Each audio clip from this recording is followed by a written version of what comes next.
Esta es la segunda clase de genética bioquímica y molecular. Recuerden que ya en la clase anterior vimos todo lo que ya ustedes habían visto previamente en biología celular. ¿Qué vimos?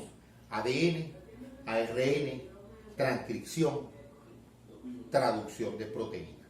En esta clase sí es más importante para nosotros en genética porque vamos a ver cosas que tienen que ver con enfermedad. ¿Y qué es lo que es una mutación? Una mutación no es más que un cambio en la información genética normal, o sea, se produce una alteración en el ADN. Esa mutación puede ser muy grande. De hecho, las deleciones cromosómicas, las inserciones cromosómicas son mutaciones, pero son grandes, son cromosómicas. No vamos a hablar de eso acá. Aquí vamos a hablar de mutaciones génicas, que son mutaciones pequeñas que tienen que ver propiamente con el ADN, con la estructura molecular del ADN. Esas mutaciones pueden ser tan pequeñas que hablamos de mutaciones puntuales. Las mutaciones puntuales es cuando hay una alteración en un solo nucleótido. Esa mutación puntual puede ser una deleción, esa mutación puntual puede ser una inserción, esa deleción puntual puede ser una sustitución, disculpe. ¿Qué es cada una? Igual como lo vimos en enfermedades cromosómicas. La deleción es cuando se pierde un nucleótido, la inserción cuando se inserta un nucleótido y la sustitución cuando se cambia un nucleótido por otro nucleótido. Las mutaciones pueden ser somáticas. De hecho, el cáncer son debidas a mutaciones, la mayoría de los cánceres son debidas a mutaciones somáticas. Eso quiere decir que ocurren en un tejido particular, en una parte muy específica del cuerpo. Entonces, esa mutación somática, al ocurrir allí, no se va a heredar. ¿Por qué? Porque no forma parte de las células germinales, ocurre en un tejido particular. Cuando ocurre esa mutación en las células germinales, estamos en presencia de una mutación germinal, y las mutaciones germinales sí se heredan a la siguiente generación. Entonces, si tenemos un niñito acondroplásico, que son los enanitos con talla corta, desproporción de segmentos y macrocefalia que ustedes ven por allí, esa es una enfermedad autosómica dominante. Después lo verán con otro docente. Esas mutaciones autosómicas dominantes se heredan a la siguiente generación. ¿Por qué? Porque esa mutación está en todo el cuerpo, la persona la ha heredado, pero también la tiene a nivel de sus células germinales. Las sustituciones además pueden ser de dos tipos. Pueden ser transiciones o transicionales cuando ocurre en el mismo grupo de bases nitrogenadas. ¿Qué quiere decir eso? Que se cambia una purina por otra purina o una pirimidina por otra pirimidina. O sea, cuando se cambia adenina por guanina o citosina por timina, son transiciones. En cambio, cuando se cambia una purina por una pirimidina y una pirimidina por una purina, entonces estamos en presencia de transversiones o mutaciones transversionales. Se supone, por supuesto, que las mutaciones transversionales son más inestables que las mutaciones transicionales. Esta es una clase corta. Vamos a ver mutaciones de cambio de sentido. Las mutaciones de cambio de sentido es cuando se cambia un nucleótido por otro nucleótido, pero eso va a dar el cambio de un aminoácido por otro aminoácido. Están las mutaciones sin sentido. Las mutaciones sin sentido es cuando se cambia un nucleótido por otro nucleótido, pero vamos a estar en presencia de un codón de terminación, o sea que se va a formar un codón de terminación.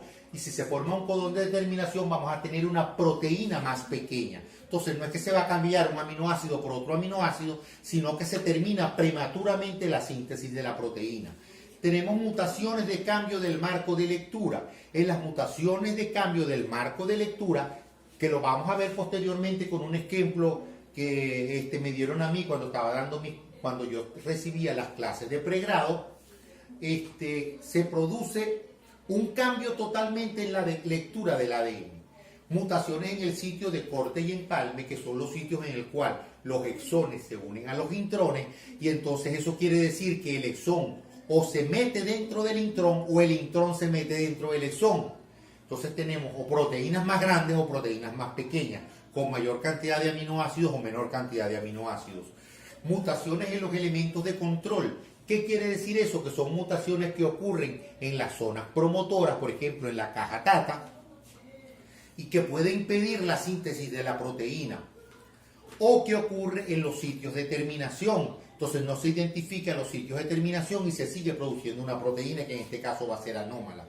Mutaciones por expansión de tripletas, en los cuales tripletes que normalmente están repetidos se expanden un número tal que hace que se comprometa la síntesis de la proteína o que se unan aminoácidos nuevos, generalmente poliglutaminas, o sea, glutaminas, haciendo que la proteína tenga mayor cantidad de glutaminas. Y mutación silenciosa es simplemente que se cambia un nucleótido por otro nucleótido, pero lleva a la codificación del mismo aminoácido, y al llevar a la codificación del mismo aminoácido, entonces la proteína va a ser exactamente igual. Es una mutación, por supuesto, porque se está cambiando el ADN original, pero no va a tener ninguna consecuencia clínica ni evolutiva porque vamos a tener el mismo aminoácido. Las mutaciones no necesariamente producen enfermedad. Las mutaciones en algunos casos nos han dado ventajas competitivas, y si esa ventaja competitiva pasa a la siguiente generación, porque al hacernos mejor se va a prolongar esa mutación y se va a expandir en las siguientes generaciones, va a permitir por la supervivencia del más apto la evolución. O sea que las mutaciones no solamente son malas, sino que las mutaciones también van a permitir que las especies vayan evolucionando y se vayan adaptando al medio ambiente. Tenemos que introducir un término muy importante, que es el término de mutágeno. Y el mutágeno es un agente ambiental que eleva significativamente la tasa de mutación por encima de la tasa espontánea. Que todos los genes tienen una tasa espontánea de mutación, que es la posibilidad que tiene ese gen de mutar. Hay genes que mutan más, por ejemplo, el gen FGR3, que es el gen que codifica el receptor del factor de crecimiento 3, que es el que produce la condroplasia, o el gen NF1, que es el que produce las neurofibromatosis. Son genes que tienen una tasa espontánea de mutación alta, y hay genes que tienen tasa de mutación más bien baja. Pero cuando se introduce un agente ambiental que aumenta esa tasa de mutación por encima de la tasa espontánea, estamos en presencia de un mutágeno. Hay varios tipos de mutágenos, esto tiene que ver más con medicina ocupacional, pero simplemente para que lo conozcan: análogos de bases nitrogenadas, agentes alquilantes, agentes que producen desaminación como el ácido nitroso, la hidroxilamina, reacciones oxidativas, agentes intercalantes como la proflavina, la naranja de acridina, el bromuro de tirio y la dioxina, que van a aumentar la tasa de mutación de genes específicos. Pero a veces ustedes confunden mucho mutágeno con teratógeno. No, el teratógeno es un agente externo al genoma del feto que le puede provocar o inducir malformaciones estructurales, deficiencia de crecimiento o una alteración funcional. O sea, ese teratógeno no modifica el ADN, pero sí va a producir alteraciones en el feto que se va a presentar, por supuesto, con malformaciones. Esos teratógenos, al no cambiar el genoma, por supuesto que esa malformación no se va a heredar. Por ejemplo, infecciones transmitidas por la madre, la rubiola congénita, por ejemplo, que produce cardiopatía congénita, hipoacusia, microcefalia, calcificaciones cerebrales, eso no se va a heredar. Si esa persona que ha nacido con cardiopatía congénita e hipoacusia, por ejemplo, se casa con una persona, eso no se va a heredar. esa cardiopatía, esa hipoacusia no la va a transmitir a la siguiente generación. Enfermedades de la madre como la diabetes, que está bien conocido que puede producir malformaciones congénitas. Medicamentos usados durante el embarazo. La famosa talidomida que se utilizó en los años 60. Algunos anticonvulsivos pueden provocar malformaciones. Agentes físicos o químicos que actúen durante el embarazo, benzólicos, las radiaciones, etc. Y acá vamos a ver, cuando yo les dije que había una mutación que cambia el marco de lectura. Recuerden que el ADN se lee en tripletes. Esa lectura en tripletes del ADN hace que nosotros podamos formar una oración, como por ejemplo en este caso, con ese sol hay más luz.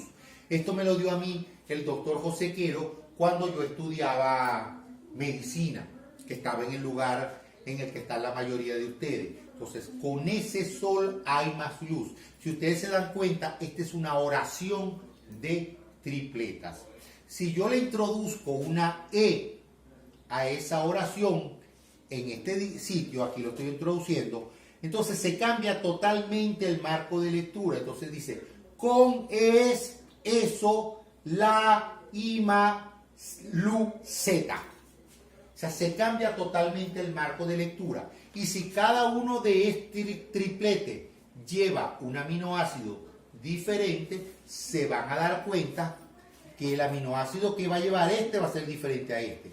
Este va a ser diferente a este. Este va a ser diferente a este. Entonces, si se dan cuenta que aquí yo estoy insertando o eliminando un nucleótido, en este caso es una letra de la oración, se cambia el marco de lectura y la proteína que vamos a tener como origen va a ser totalmente diferente a la proteína original. Y entonces, por supuesto, no va a ser nada funcional. Entonces, a veces mutaciones de un solo nucleótido, en este caso de inserción o de lesión, son más severas que mutación de 3 nucleótidos de una tripleta. Por ejemplo, si yo elimino esta tripleta o este codón, entonces puedo decir, con sol hay más luz.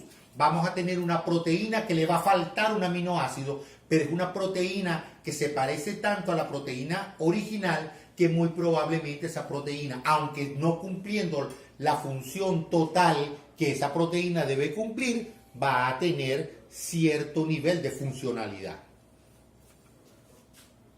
Acá ocurre una deleción de un codón, de un tripleta. Esta es la mutación delta F508, de lesión de fenilalanina en el sitio 508 de la proteína o del receptor de la conductancia transmembrana, que cuando se encuentra esta mutación produce la fibrosis quística. Esta es una mutación ancestral. Esta mutación ocurrió al inicio de los arbores de la humanidad, en el hombre de Cromañón, el que se escondía en las cavernas y que fueron los que hicieron la pintura rupestre. Ya esos individuos tenían la mutación delta F508. En este caso, la fibrosis quística es una enfermedad autosómica recesiva, o sea que se necesitan los dos alelos mutados para que la enfermedad se transcriba. Para que la enfermedad se presente. Ahora, las consecuencias moleculares de las mutaciones. Las mutaciones pueden ser de ganancia de función, de pérdida de función o mutación dominante negativa. Ustedes dirán, bueno, las de ganancia de función deberían ser buenas, pero no necesariamente. Producen por lo general una proteína completamente nueva o una sobreexpresión o una expresión inadecuada. O sea, no siempre las funciones que se ganan son buenas.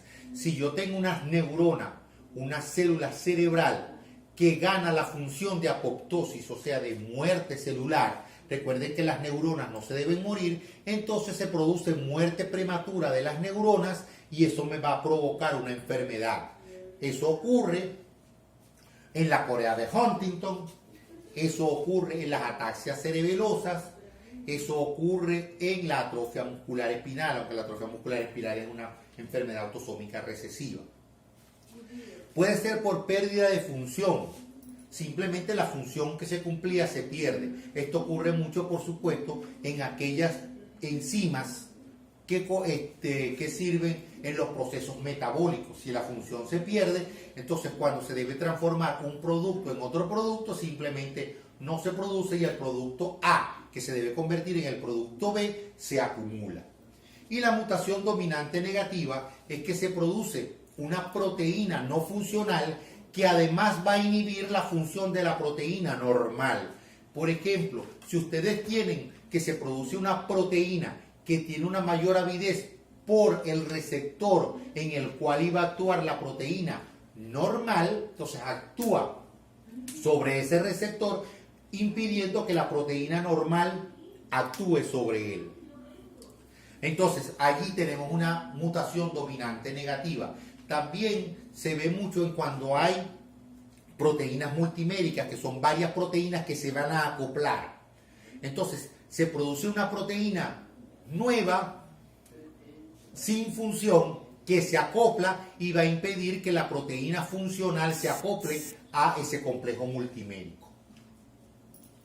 Ya vimos lo que es el dogma central de la biología molecular y ahora lo vamos a aplicar a una mutación. Entonces ocurre una mutación en el ADN. Esa mutación se transcribe y entonces vamos a tener un ARN alterado, no un ARN mutado, porque la mutación es del ADN y eso va a dar, por supuesto, una proteína anormal, una proteína alterada con una funcionalidad limitada o inexistente. Deben repasar, eso sí, el mecanismo que le dieron a ustedes de regulación génica del Escherichia coli, que es el operón de lactosa u operón lax. Lo deben repasar. Y aquí están todos los mecanismos, una parte de los mecanismos de regulación génica que se utilizan en las células complejas, en las células eucariotas.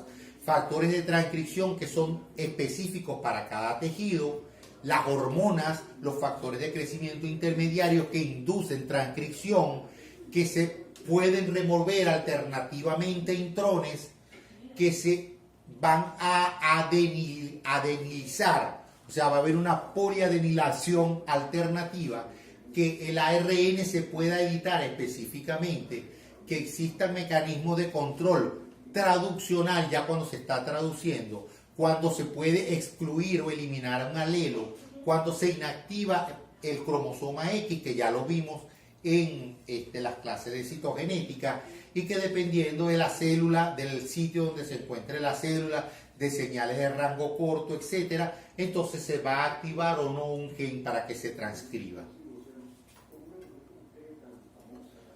Van a repasar la regulación génica de la hemoglobina, que es una regulación génica muy hermosa y que nos da muchas luces de cómo son los mecanismos de regulación génica en las células eucariotas y en los individuos o las especies complejas. Y ahora vamos a ver un repaso rápido de técnicas de ADN. El PCR, que es reacción en cadena de las polimerasas, que nos va a servir para sintetizar específicamente un gen o grupo de genes específicos y amplificarlo la cantidad de veces que nosotros lo necesitemos. Después que tenemos ese ADN, aquí tenemos que se puede utilizar sangre, tejido vivo, muerto, para aislar el ADN, utilizar un termociclador para hacer la reacción en cadena de las polimerasas y finalmente poder analizar las mutaciones. Esas mutaciones las podemos analizar utilizando enzimas de restricción que cortan el ADN en sitios previamente conocidos. Entonces, si yo sé que debe cortar en un sitio que tiene adenina, adenina, timina, timina, y entonces no corta, entonces ya yo sé que en ese sitio que normalmente era adenina, adenina, timina, timina, ya no existe, sino que hay otro sitio. Entonces son las enzimas de restricción. Se puede utilizar la técnica de Söderblot, que es utilizando enzimas de restricción, se van a producir fragmentos de ARN de ADN que vamos a hacer correr a través de una electroforesis de ADN. El Söderblot, que en vez de hacer del ADN utilizamos ARN, entonces ya no corremos ADN, sino que en la cadena de electroforesis corremos ARN, y utilizamos Sweater Blot, en el cual se hacen corridas de proteínas. La técnica de Fish, que ya la habíamos visto previamente en la clase de citogenética, que son técnicas de ADN, de citogenética molecular, que es un Fish multicolor.